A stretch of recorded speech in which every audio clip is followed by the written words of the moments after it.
Hello everyone, I'm Carthu, and welcome back to the Dojo. Today, we are going to go over part 2 of What If BROLY was sent to Earth. Now, obviously I said part 2, so make sure you go check out part 1, which will be linked right above in the I button. Beyond that, I want to address a couple of comments that I saw from multiple people, but these two types of comments came up a lot. The first is BROLY on Earth would actually be called Goku because Son Gohan named him, Grandpa Gohan that is. And yes, that is 100% true. Never denied that, never really said it because I didn't think it was too relevant. You could take that fact however you want, but it is true. And also, yes, Kami is dead now and so are the Dragon Balls. That was an intentional choice that I made when making that series because I want the Dragon Balls to be something that's a bit harder to obtain, and having them on Earth with super fast characters who have a dragon radar as well makes it completely and utterly pointless and really makes death and things like that irrelevant.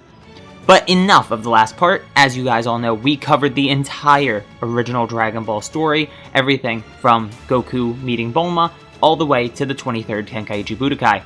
Today, we are discussing the Saiyan Saga to the Frieza Saga, because wow, I had a lot to cover. And I definitely did not have enough time to do just one part for all of Z like I did for Ball. But with that said, let's get into it. Video intro.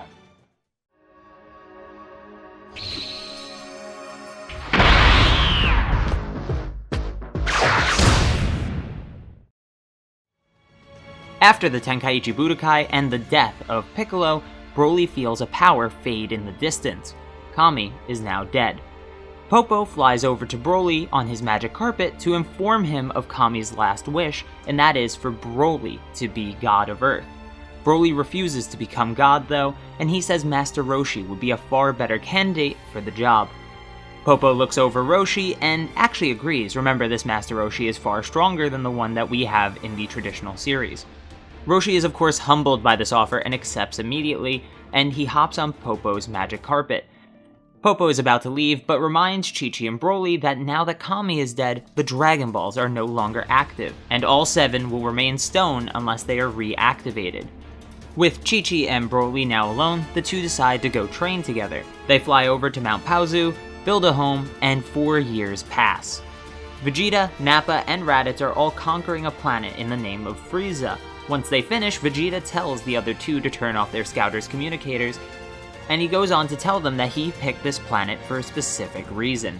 You see, this planet was close to Earth.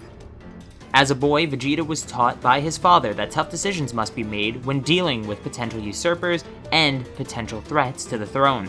He tells Vegeta the story of Paragus and BROLY, telling him that BROLY went to this far-off planet called Earth, not worth much, and that exile was a much more fitting punishment rather than execution. You see, you must know the difference between executing an adult traitor versus executing a child who has done nothing wrong.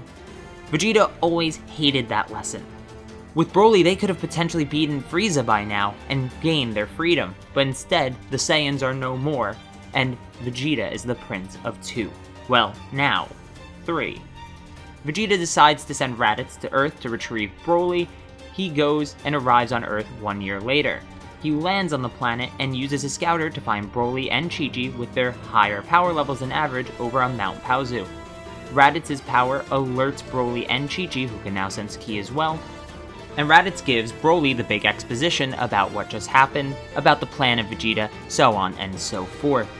BROLY said if this Frieza isn't coming to threaten the planet, he doesn't care about him. He wants to enjoy his life and doesn't have time to go chasing people off in space. Raditz then informs BROLY that it was not a choice, and so he snatches Chi-Chi, saying he'll kill her if BROLY doesn't join them. You're both fairly strong. Power levels over 500 are pretty good for this planet, but that isn't enough to beat me. However, Raditz was wrong about something. Chi-Chi powers up, and her power level rises all the way up to 1700. With this, Raditz is petrified at the potential he's seeing in front of him from an Earthwoman no less. Chi-Chi defeats Raditz, and he is just utterly baffled by what's happening. She tells Raditz not to look down on her, but Raditz just laughs in reply and warns the pair that 2 far stronger Saiyans will come for them in a year, and Chi-Chi finishes off Raditz before he can gloat any further. BROLY and Chi-Chi are notably scared by this news. because Raditz was fairly strong even relative to both of them, so his partners might actually pose a threat to the both of them. Right as they are about to discuss what to do, Roshi's voice enters their mind. He tells them to come to the lookout, and the two obey their old master with no arguments. They arrive, and Roshi warns them of the threat of the Saiyans again, saying that they are far stronger than anything they have ever faced, and so he recommends the Room of Spirit and Time as to give them an extra year advantage over the Saiyans. This is their first time using the room, but the results are exceptional.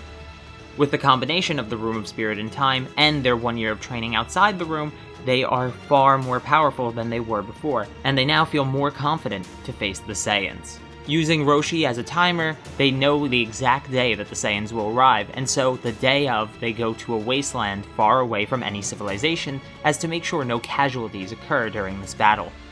Nappa and Vegeta waste no time getting over to BROLY and Chi-Chi, and Vegeta says he has no interest in BROLY anymore anyway, because a power level of 1700 is nothing to Frieza or him. But Vegeta was wrong on two fronts. You see, the first was he was assuming that was BROLY's power level that was transmitted over Raditz's scouter, and the second was that BROLY had 2 years of training to get even stronger than that, even if he was a level of 1700. Vegeta tells Nappa to take care of Chi-Chi, because Vegeta wants to show BROLY the true power of a Saiyan by himself. BROLY and Chi-Chi then give Vegeta and Nappa the shock of their life. They power up. The scouters go off, rising and rising, until Nappa's reads Chi-Chi at 10,000, and Vegeta's reads BROLY at 18,000, equal to himself. Nappa is afraid and Vegeta is enraged. The four of them begin their battle. Nappa puts up as best a fight he could, but he is ultimately defeated by Chi-Chi. She shows him no mercy and kills him. Chi-Chi has no patience for evil Saiyans and the potential havoc they could wreak on this world. They're still space pirates that steal planets, for heaven's sake. It's not like they were the good guys in this conflict.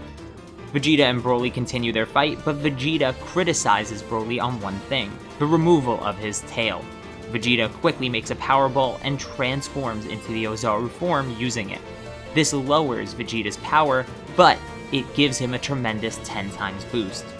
BROLY smirks at the idea of that form and the way it's achieved, because BROLY learns something in the hyperbolic time chamber. You see, his hair stands up, his eyes turn yellow. He has mastered the Ozaru humanoid form, and at no cost to his base power, which means he receives the full 10 times boost.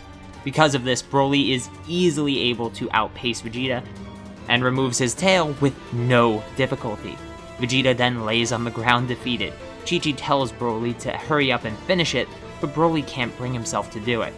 Something's different about this one. Vegeta was no longer a threat, and even worse, he was afraid. Afraid of something that wasn't even BROLY or death itself, something that was coming to take over the universe. So, BROLY takes Vegeta with him to Bulma's house, hoping that she would be able to heal him in some capacity. Obviously, Bulma is no doctor, but she does have Capsule Corp's medical facility to heal him, and so they do. In passing, Bulma even says that Vegeta is kinda cute. While Vegeta's in his hospital bed, BROLY takes the time to ask about Frieza. Vegeta tells BROLY about Frieza's power and the tyrant rule he has, and panicked, Vegeta asks quickly if his scouter is still intact. BROLY says yes and points over to an end table across the room.